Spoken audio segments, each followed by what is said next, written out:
நேயர்கள் அனைவருக்கும் என்னோட அன்பான வணக்கங்கள்.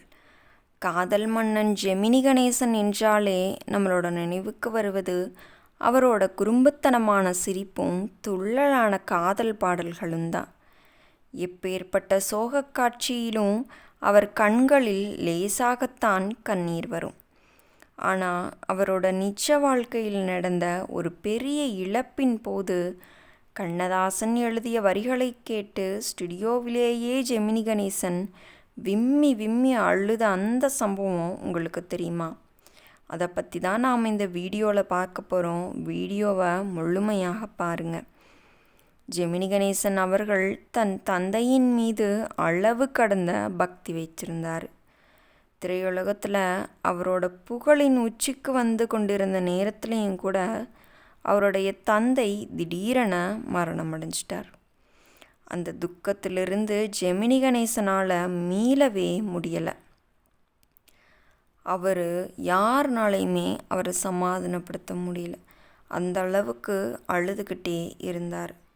சரியாக அதே காலகட்டத்தில் சுமைதாங்கி திரைப்படத்திற்காக ஒரு சோகப்பாடலை பாடி நடிக்க வேண்டியிருந்தது ஜெமினி கணேசனுக்கு. அந்த பாடலை எழுத வந்த கண்ணதாசன் தன் நண்பன் ஜெமினியின் முகத்தை பார்க்குறாரு. தந்தையை இழந்த அவரோட கண்கள் கலங்கியிருப்பதை உணர்ந்து, மனிதன் என்பவன் தெய்வமாகலாம், வாரி வாரி வழங்கும்போது வள்ளலாகலாம் என்று எழுதத் தொடங்கினார். பாடலின் இறுதியில் அண்ணன் தம்பியாக வாழும் மனிதர்கள் அன்னை தந்தையாக மாறுவதில்லையே என்ற வரியை எழுதினார். ஸ்டுடியோவில் எம்பி ஸ்ரீனிவாசன் இசையில் இந்த பாடல் பதிவாகி ஒழிச்சப்போ அந்த வரிகளை கேட்ட ஜெமினி கணேசன் தன்னோட தந்தையோட நினைவுகளை ஒட்டு மொத்தமாக வரிகளில் வெளிப்படுத்தினதை உணர்ந்து ஸ்டுடியோ என்று கூட பாராமல் கவிஞரை கட்டி அணைச்சி கொண்டு கதறி கதறி அழுகிறாரு.